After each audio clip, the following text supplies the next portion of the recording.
ഞമാരുമല്ല. അതുകൊണ്ട് കിബർ നടിക്കണ്ട. തീരെ കിബറില്ലാതെ നെഞ്ഞു വിരിച്ച് കാട്ടാതെ എപ്പോഴും വലിയ പാണ്ഡിത്യത്തിന്റെ ഉടമയായി, വലിയ ഇൽമിന്റെ ആളായി, വലിയ ഇബാദത്തിന്റെ ആളായി, ആയിരക്കണക്കിന് പണ്ഡിതന്മാരുടെ മഹാനരായ ഗുരുവായി എല്ലാമായി ജീവിച്ചിരുന്ന മഹാനായ കാളമ്പാടി ഉസ്താദ് റഈസുൽ ഉലമാ കാളമ്പാടി മുഹമ്മദ് മുസ്ലിയാർ മരണപ്പെട്ടു പോയി. അല്ലാഹു പരലോക ദറജ ഉയർത്തി കൊടുക്കട്ടെ, പരലോക ദറജ ഉയർത്തി കൊടുക്കട്ടെ. സുബ്ഹാനല്ലാഹ്. ഫോട്ടോ എടുത്തു നോക്കോ, പ്രസംഗത്തിന്റെ ഫോട്ടോ എടുത്തു നോക്കോ, വീഡിയോ സെർച്ച് ചെയ്തു നോക്കോ. ഒരു വേദിയിലോ ഒരു സ്റ്റേജിലോ മഹാനർ ഇങ്ങനെ ഇരിക്കുന്നതിൽ കണ്ടിട്ടില്ല. എവിടെയും അങ്ങനെ തല ഉയർത്തിയിരുന്നിട്ടില്ല. എപ്പോഴും ഭൂമിയിലേക്ക് നോക്കിയിട്ട് അങ്ങനെ ചിന്തയോടെ ഇരിക്കുന്ന മനുഷ്യനാണ്. അല്ലാഹുവിന്റെ ഫിക്റിലാണ്, അല്ലാഹുവിന്റെ ഫിക്റിലാണ്. വലിയ മഹാനാണ്. സുബ്ഹാനല്ലാഹ്. ആ മഹാനരുടെ മക്കളടക്കം ഒരു കുടുംബത്തിലെ ഒരു ജമാഅത്തിലെ 10ഓളം വരുന്ന പേർ മരണപ്പെട്ടു ഒരു ആക്സിഡന്റിൽ. മനസ്സിലാകുന്നല്ലേ? കാളമ്പാടി ഉസ്താദിന്റെ നാട്ടുകാരും കാളമ്പാടി ഉസ്താദിന്റെ കുടുംബക്കാരും കാളമ്പാടി ഉസ്താദിന്റെ മക്കള് സമേത ഒരു ജീപ്പിൽ മംഗളത്തിന് പോകുമ്പോ ജീപ്പ് അപകടത്തിൽപ്പെട്ടിട്ട് ആക്സിഡന്റ് ആയിട്ട് മരണപ്പെട്ടു. എന്റെ ഓർമ്മ ശരിയാണെങ്കിൽ 8ലേറെ പേർ, 10ഓളം പേർ മരണപ്പെട്ടു. കൃത്യമായിട്ട് ഓർക്കുന്നില്ല. എല്ലാവരും ഒരേ ജമാഅത്തിന്റെ ആളാണ്, പലരും ഒരേ കുടുംബമാണ്. കാളമ്പാടി ഉസ്താദിന്റെ 2 മക്കൾ ഒന്നരായ ശൈഖുനയുടെ. അതും രാവിലെ വരുമ്പോ ഒന്നരായ ശൈഖുന പട്ടിക്കാട് കോളേജിലേക്ക് വരുമ്പോ ആ മക്കൾ വന്നിട്ട് സന്തോഷത്തോടെ ചോദിക്കുന്നു, ഒന്ന് എന്റെ ഓർമ്മ കൃത്യമായി പറയുകയാണെങ്കിൽ, എന്റെ ഓർമ്മയുടെ കൃത്യത ശരിയാണെങ്കിൽ 8ാം ക്ലാസ്സിൽ പഠിക്കുന്ന ഒരു കുഞ്ഞ്, 10ാം ക്ലാസ്സിൽ പഠിക്കുന്ന ഒരു കുഞ്ഞ്, 2 പെണ്ണുമക്കളാ. ആ 2 പെണ്ണുമക്കൾ രാവിലെ അതാ കാളമ്പാടി ഉസ്താദ് പട്ടിക്കാട് കോളേജിലേക്ക് വരാനൊരുങ്ങുമ്പോ മക്കള് വന്നിട്ട് പറയുകയാണ്, വാപ്പാ ഞങ്ങള് കല്യാണത്തിന് പോവുകയാണ്, കുടുംബസമേതം പോവുകയാണ് എന്ന് പറഞ്ഞപ്പോ ആ മക്കൾക്ക് നല്ല ഉടുപ്പുകൾ ധരിപ്പിച്ചു കൊടുത്തത് മഹാനരാണ്. മക്കളോട് നല്ല നിലക്ക് ഒരുങ്ങിയിട്ട് പോകാൻ ചൊല്ലിയത് മഹാനരാണ്. നല്ല ഉഷാറിലെ ചന്തത്തിൽ പോയിട്ട് വരാൻ മക്കളെ പറഞ്ഞയച്ചത് മഹാനരാണ്. എല്ലാം ചുരുക്കട്ടെ, അങ്ങനെതാ മംഗളത്തിന് പോകുന്നു. വന്യരായ ശൈഖുന കോളേജിലേക്കും വരുന്നു. അവിടെ നിന്നതാ ക്ലാസ് എടുക്കുമ്പോ പണ്ഡിതന്മാർ പറഞ്ഞത് കാണാ, പണ്ഡിതന്മാർ എഴുതിയത് കാണാ, ചരിത്രത്തിന്റെ ഒരുപാട് ഗ്രന്ഥങ്ങളിൽ രേഖപ്പെടുത്തപ്പെട്ടത് കാണാ. ഇത് സനദില്ലാത്ത കഥയല്ല, അങ്ങനെ ആരും വിചാരിക്കണ്ട. ഇത് ഏതോ കറാമത്ത് വിളമ്പുകയല്ല, മഹാന്മാർ എഴുതിയ ചരിത്രമാണ്. വന്യരായ ശൈഖുന നൂറുകണക്കിന് പണ്ഡിതന്മാരുടെ മുമ്പില് ഹബീബ് നബി സല്ലല്ലാഹു അലൈഹി വസല്ലം തങ്ങളുടെ ബുഖാരി എന്ന കിതാബങ്ങ് മറിച്ചിട്ട് ചൊല്ലിക്കൊടുക്കുകയാണ്. നബി തങ്ങളെ ഹദീസ് പറയുന്ന കിതാബ്, നബി തങ്ങളെ വചനങ്ങൾ പറയുന്ന കിതാബ്, നബി തങ്ങളെ ഹദീസുകൾ ഉദ്ധരിക്കപ്പെട്ടിട്ടുള്ള കിതാബ് നൂറുകണക്കിന് ആലിമീങ്ങളെ മുമ്പിൽ വെച്ചിട്ട് ഇങ്ങനെ ഓടിക്കൊണ്ടിരിക്കുമ്പോ ചൊല്ലിക്കൊടുത്തുകൊണ്ടിരിക്കുമ്പോ ആരോ വന്നിട്ട് പറഞ്ഞു, ഉസ്താദിന്റെ മക്കൾ അപകടത്തിൽപ്പെട്ടിരിക്കുന്നു, മരണപ്പെട്ടിരിക്കുന്നു. കോളേജിന്റെ ഉസ്താദുമാർ, അസ്ഹരി തങ്ങളെ പോലെയുള്ള വലിയവരായ മഹാന്മാർ, രാഷ്ട്രീയ നേതാക്കന്മാർ എല്ലാവരും ആ കോളേജിന്റെ മുറ്റത്തേക്ക് പാഞ്ഞു വരികയാണ്. നിങ്ങൾ വിഷയം തന്നെ പറഞ്ഞങ്ങാവല, പ്രസംഗം ശ്രദ്ധിക്കണം. കുറച്ച് പ്രസംഗം ശ്രദ്ധിച്ചോളണം നല്ലോണം. കൊല്ലത്തിലൊരു പരിപാടിയാണിത്. ഇത് ആർക്കും ഉള്ളതല്ല, നമുക്ക് തന്നെയാണ്. നമ്മളാണ് അറിയേണ്ടത്, നമ്മളാണ് കേൾക്കേണ്ടത്. അള്ളാഹു താല നമുക്ക് ഉപകാരപ്പെടുത്തുമാരാകട്ടെ. മഹാനായ കാളമ്പാടി ഉസ്താദ് കേൾക്കണം. അവർ വലിയവരാണ്. ആ മഹാന്മാരെ ഒക്കെയും അനുസ്മരിക്കപ്പെടേണ്ട സദസ്സാണിത്.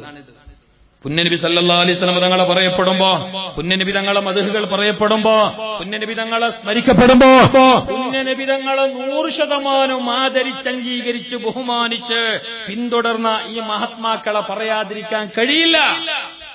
അവരാണ് നമ്മുടെ റോൾ മോഡൽ. അവരുടെ വഴിയെ സഞ്ചരിക്കുന്നവരാണ് നമ്മൾ.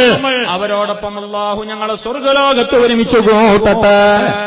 ഒന്നരായ ശൈഖുന നബി തങ്ങളെ ഹദീസ് ഉദ്ധരിക്കപ്പെടുന്ന ഗ്രന്ഥങ്ങൾ പണ്ഡിതന്മാരെ മുമ്പിൽ ദർസ് ചൊല്ലിക്കൊടുത്തുകൊണ്ടിരിക്കുമ്പോ, പാഠമെടുത്തുകൊണ്ടിരിക്കുമ്പോ അവിടെ നിന്നതാ ആ ബിഗ് ന്യൂസ് വന്നു, ആ ദുഃഖവാർത്ത വന്നു. അപകടത്തിൽപ്പെട്ടിരിക്കുന്നു. പിന്നെ കാളമ്പാടി ഉസ്താദിന്റെ മക്കളടക്കം മരണപ്പെട്ടിരിക്കുന്നു. വാർത്ത വന്നു. വന്നിട്ടതാ കോളേജിന്റെ അധികാരികൾ, പട്ടിക്കാട് കോളേജിലെ വലിയവരായ നേതാക്കന്മാർ, വന്യരായ ആലിക്കുട്ടി ഉസ്താദിനെ പോലെ, ശൈഖുൽ ജാമിയ മഹാനരെ പോലെ, മഹാനരായ മരണപ്പെട്ട മർഹൂം സയ്യിദ് അബ്ദുറഹ്മാൻ ഇമ്പിച്ചുകോയ തങ്ങള്, അസ്ഹരി തങ്ങള് മഹാനരെ പോലെ അവരെല്ലാം വന്നിട്ടതാ കാളമ്പാടി ഉസ്താദിനോട് പറയുകയാണ്, ഉസ്താദ് ക്ലാസ് എടുക്കുന്ന റൂം നോക്കിയിട്ട് ഇത് ഒരുപാട് ഗ്രന്ഥങ്ങൾ നോക്കിയാൽ ഈ സംഭവം കാണാം, ഒരുപാട് മഹാന്മാർ പറഞ്ഞതാണിത്, ഒരുപാട് ചരിത്ര ഗ്രന്ഥങ്ങളിൽ ഉദ്ധരിക്കപ്പെട്ടതാണിത്. CP സൈദലവിയെ പോലെയുള്ള വലിയ വലിയ എഴുത്തുകാർ, ലേഖകന്മാർ, ചന്ദ്രിക പോലെയുള്ള വലിയ വലിയ പത്രങ്ങളിൽ എഴുതിയ ചരിത്രമാണിത്. വന്യരായ ശൈഖുന ദർസെടുക്കുന്ന, ഓതിക്കൊടുക്കുന്ന, പാഠം ചൊല്ലിക്കൊടുക്കുന്ന ആ റൂമിന്റെ ഇവിടെ വന്നിട്ട് വലിയവരായ ഉസ്താദുമാർ നിൽക്കുകയാണ്. എങ്ങനെയാണ് ഉസ്താദിനോട് പറയുക? എങ്ങനെയാണ് ഉസ്താദിനെ വിളിക്കുക? ഈ മക്കൾ മരിച്ച വാർത്ത എങ്ങനെ പറയും? അവിടെ പറയാൻ കഴിയുമോ? അത് കേൾക്കാൻ കഴിയുമോ ഒരു ബാപ്പാക്ക്? അത് കേൾക്കാനുള്ള ഒരു ത്രാണി, ആ ഒരു ശക്തി ഏതെങ്കിലും ഒരാൾക്കുണ്ടാകുമോ? സ്നേഹമുള്ള ബാപ്പാക്ക് കഴിയോ? അല്ലാഹു ഞങ്ങളെ മക്കളെ കാക്കട്ടെ, അല്ലാഹു ഞങ്ങളെ മക്കളെ കാക്കട്ടെ, ഞങ്ങളെയും അല്ലാഹു കാക്കട്ടെ. സുബ്ഹാനല്ലാഹ്. ഉസ്താദിന്റെ മുമ്പിൽ വന്നിട്ട് ഉസ്താദിനോട് പറഞ്ഞു, ക്ലാസ് ഒന്ന് പെട്ടെന്ന് നിർത്തിയിട്ട് പുറത്തു വരണം, ക്ലാസ് മതി, കിതാബൊന്ന് അടക്കണം, ബന്ധാക്കണം. ആ വന്ന കൂട്ടത്തിൽ ആരുണ്ട്? വലിയവരായ മഹാന്മാരായ പണ്ഡിതന്മാരുണ്ട്, സമസ്തയുടെ നേതാക്കളുണ്ട്, MLA മാരടക്കമുണ്ട്. അവിടെ വന്നിട്ട് ഈ വാർത്ത പറയാൻ, കാരണം ഇത് ഫേസ് ചെയ്യാൻ കുറച്ച് പണിയില്ലേ. അല്ലാണ്ട് കാളമ്പാടി ഉസ്താദ് ചെറിയ ആളല്ലല്ലോ, ലോകമാതിരിക്കുന്ന മഹാനാണ്, സമസ്തയുടെ പരമോന്നത പദവിയിലിരിക്കുന്ന, പ്രസിഡന്റ് പദത്തിലിരിക്കുന്ന മഹാനരാണ്, ആയിരക്കണക്കിന് പണ്ഡിതന്മാരുടെ മഹാനരായ ഗുരുവാണ്, നിഷ്കളങ്കനായ മഹാനാണ്, അള്ളാന്റെ വലിയ ആ മഹാനരുടെ മുമ്പിൽ വന്നിട്ട് തന്റെ 2 മക്കളും അപകടത്തിൽപ്പെട്ടു, മരണപ്പെട്ടു എന്ന് സ്പോട്ട് പറയാൻ അങ്ങനെ ധൈര്യപ്പെടുന്നവൻ ആര്? അത് പറയുന്ന എങ്ങനെ? എന്നിങ്ങനെ ചിന്തിച്ച് അവിടെ വന്ന അധികാരികളും നേതാക്കന്മാർ, രാഷ്ട്രീയ സാമൂഹ്യ രംഗത്തെ നേതാക്കന്മാർ, പണ്ഡിതന്മാർ വന്യരായ ശൈഖിനോട് പറഞ്ഞു, കിതാബ് ഒന്ന് ബന്ധാക്കിയിട്ടൊന്ന് പുറത്തു വരി, ഒന്ന് വിഷയം പറയാനുണ്ട്, ഒരു എമർജൻസി വിഷയം പറയാനുണ്ട്. അപ്പോഴൊക്കെയും മഹാനായ ശൈഖുന കാളമ്പാടി ഉസ്താദ് പറഞ്ഞത്, 1 മിനിറ്റ്, ഇപ്പൊ വരാം, തിരക്ക് കൂട്ടണ്ട. ഉസ്താദിന് സംഗതി അറിയില്ല, ഇവർ മനസ്സിലാക്കി ഉസ്താദിനെ അറിയില്ല. അറിയാത്തത് കൊണ്ട്, അല്ല ഉസ്താദെ അർജന്റ് ഉണ്ട്, അങ്ങനെ നന്ന ഓവറായിട്ട് പറയാനും കഴിയില്ല. ഉസ്താദിന്റെ അടുത്ത് ഞമ്മല് വന്ന് ചെല്ലുമ്പോൾ അങ്ങനെ ചെല്ലാൻ കാല. കാരണം ഈ വരുന്നവരെ എല്ലാവരുടെയും ഉസ്താദാണ് മഹാനം. പിന്നെ നമുക്ക് പിന്നെ ബഹുമാന ആദരവൊന്നും ഇല്ലല്ലോ, പിന്നെ എന്തും ചെല്ലാൻ. നിങ്ങളല്ലേ ജനങ്ങൾ കാത് പൊട്ടിന ഒരു പരിവർത്തനം ഞമ്മ ചെല്ലും. ഞമ്മളെ അങ്ങനെയാണ്, ഞമ്മളെ ഇടപെടലും ഞമ്മളെ പെരുമാറ്റമൊക്കെ അങ്ങനെയാണ് അല്ലേ? നൊന്തുപെറ്റ ഉമ്മാനെ കൊണ്ടുപോയിട്ട് കൊല്ലുന്ന കാലം, ബാപ്പാന്റെ പല്ലടിച്ച് പൊട്ടിക്കുന്ന കാലം, ഉസ്താദിനെ ചീത്ത പറയുന്ന കാലം, തങ്ങന്മാരെ അവഹേളിക്കുന്ന കാലം അല്ലേ? അതാണ് ഇപ്പത്തെ ലോകം. ഇപ്പത്തെ ലോകം അതാണ്. ഇപ്പത്തെ ലോകം അങ്ങനെ ഞമ്മങ്ങ് ബഹുമാനിച്ചെങ്കിൽ ആരെങ്കിലും ബഹുമാനിച്ചു, അല്ലേ എന്തുമില്ല, പോയി. അള്ളാഹ്ക്ക് വേണ്ടിയിട്ട് ബഹുമാനിക്കുന്ന ഒരു കാലില്ല, അത് പോയി. ഇരിക്കട്ടെ, ഞാൻ നീട്ടുന്നില്ല, വിഷയയിലെല്ലാം കൊണ്ടുപോകണില്ല. വന്യരായ ശൈഖുന ഉസ്താദിനോട് അടിക്കടി പറഞ്ഞു, കിതാബൊന്ന് മടക്കി വെച്ചിട്ട് പുറത്തു വരാം. ഉസ്താദ് വന്നില്ല. സമയം ഉസ്താദിന് നിശ്ചയിക്കപ്പെട്ട സമയമായപ്പോ ഒരു പീരിയഡിന് 40-45 മിനിറ്റ്, എനിക്ക് ഓർമ്മയില്ല, കോളേജിൽ പറയപ്പെട്ട ആ സമയം. ഉസ്താദ് ഓരോ വിഷയത്തിന് ഇത്ര സമയമുണ്ടല്ലോ, ഓരോ പീരിയഡിന് ഇത്ര സമയമുണ്ടല്ലോ. ആ പറയപ്പെട്ട സമയമായപ്പോ, ആ പീരിയഡിന്റെ സമയം തീർന്നപ്പോ വന്യരായ ശൈഖുന കിതാബ് അടക്കി വെച്ചോ, പുറത്തു വന്നോ, അവിടെ അവരോട് ജനങ്ങളോട് കാര്യം ചോദിച്ചോ, എന്താ കഥ, എന്താ വിഷയം, എന്തിനാ വിളിച്ചത് എന്ന് ചോദിച്ചപ്പോ അവിടെ അവർ പറഞ്ഞു, വല്ല ഉസ്താദ്, ഞങ്ങൾ 20 മിനിറ്റിലേറെയായി ഇവിടെ കാത്തിരിക്കുകയാണ്, നിങ്ങളെ വിളിക്കുകയാണ്, നിങ്ങളോട് ഞങ്ങൾ പുറത്തു വരാൻ വേണ്ടി പറയുകയാണ്, നിങ്ങൾ വന്നില്ല. ആ സമയത്ത് വന്യരായ ശൈഖുന കാളമ്പാടി ഉസ്താദ് പറഞ്ഞു, അതെന്തുമാകട്ടെ, വന്നില്ല ശരിയെന്ന്, അതാകട്ടെ, സാരമില്ല, എന്തിനാണ് വിളിച്ചത് അത് പറ, എന്താണ് കഥ? ആ സമയത്ത് അവർ പറഞ്ഞു, വീട്ടിലേക്ക് പോകാം, ചെറിയൊരു വിഷമത്തിന്റെ വാർത്തയാണ്. ചുരുക്കട്ടെ സഹോദര, വീട്ടിൽ ചെല്ലുന്നു, മക്കള് മരണപ്പെട്ട വാർത്ത അറിയുന്നു. വലിയവരായ ആ മഹാൻ, വലിയവരിൽ വലിയവരായ ആ മഹാൻ അല്ലാഹുവിന്റെ വിധിയതാ രണ്ട് കൈയോടെ സ്വീകരിക്കുന്നു. അവിടെന്ന് പറയുന്നു ഇന്നാ ലില്ലാഹി വ ഇന്നാ ഇലൈഹി റാജിഊൻ. ചുരുക്കുന്നു സഹോദര, മക്കളെ മയ്യത്ത് കുളിപ്പിക്കപ്പെട്ടോ, കഫൻ ചെയ്യപ്പെട്ടോ, നമസ്കരിക്കപ്പെട്ടോ, മറമാടപ്പെട്ടോ, എല്ലാം കഴിഞ്ഞ് കുറച്ച് ദിവസങ്ങൾ കഴിഞ്ഞപ്പോ വന്യരായ ശൈഖുന കാളമ്പാടി ഉസ്താദ് വീണ്ടും കോളേജിലേക്ക് വരികയാണ്. പണ്ഡിതന്മാർക്ക് ചൊല്ലിക്കൊടുക്കാൻ, ആ നൂറുകണക്കിന് ആലിമ്യങ്ങൾക്ക് ക്ലാസ് എടുത്തു കൊടുക്കാൻ മക്കൾ നഷ്ടപ്പെട്ട മഹാനരായ ഗുരു ശൈഖുന കാളമ്പാടി ഉസ്താദ് വീണ്ടും അതാ കോളേജിലേക്ക് ജോയിൻ ആയപ്പോ അവിടെ നിന്നതാ എല്ലാവരും സ്വീകരിച്ചിരുത്തുകയാണ്. ആ സംസാരത്തിന്റെ ഇടയില്, അവിടെ വന്നിട്ട് സംസാരിക്കുന്നതിന്റെ ഇടയില് ആരോ ഒരാൾ ചോദിച്ചു അത്രേ, അല്ല ഉസ്താദേ,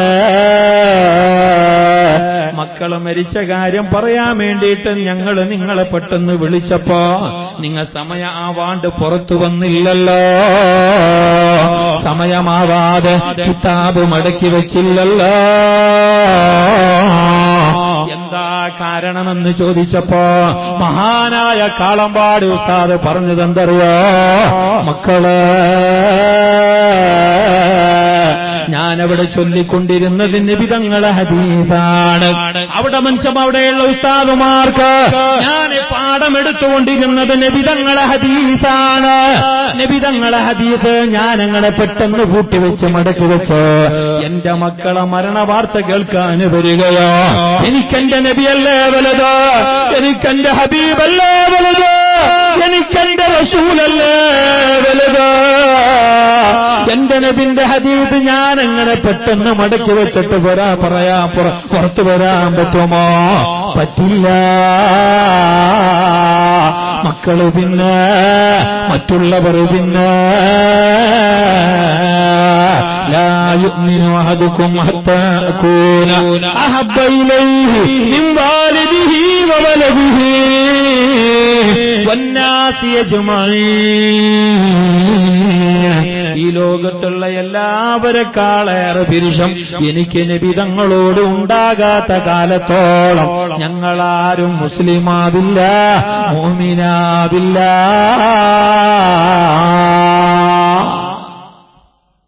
നബി തങ്ങളെ സ്നേഹിച്ച കോലം കണ്ടോ? എങ്ങനുണ്ട്? നമ്മളെ മുമ്പിൽ വന്നിട്ട് മക്കള് മരിച്ച കഥ പറയണ്ട, നിങ്ങളെ ബസ്സിന്റെ നിങ്ങളെ കാറിന്റെ ടയർ പഞ്ചറായി മതിച്ചല്ലട്ടാൽ ഇപ്പോ നിങ്ങളെ കാറിന്റെ ടയർ പഞ്ചറായി നിസ്കരിക്കുമ്പോളാ, ഇവിടെ മോല് തോതുമ്പോളാ, അല്ലെങ്കിൽ നബി തങ്ങളെ അതീത് ചൊല്ലി കൊടുക്കുമ്പോളാ, അല്ലെങ്കിൽ വേല പറയുമ്പോളാ, ആരും ഒരാൾ പാഞ്ഞിട്ട് മമ്മജില്ലോ ടയർ പഞ്ചറായി നിന്റെ കാറിന് അപ്പൊ പോവും പാഞ്ഞിട്ട്. മക്കള് മരിച്ച വിശീരിക്കട്ടാടാ, ടയർ പഞ്ചറിന്റെ കഥ പറഞ്ഞാൽ മതി. നമുക്കെന്ത് നബി, നമുക്കെന്ത് ഹബീബ്, നമുക്കെന്ത് സലാത്ത്.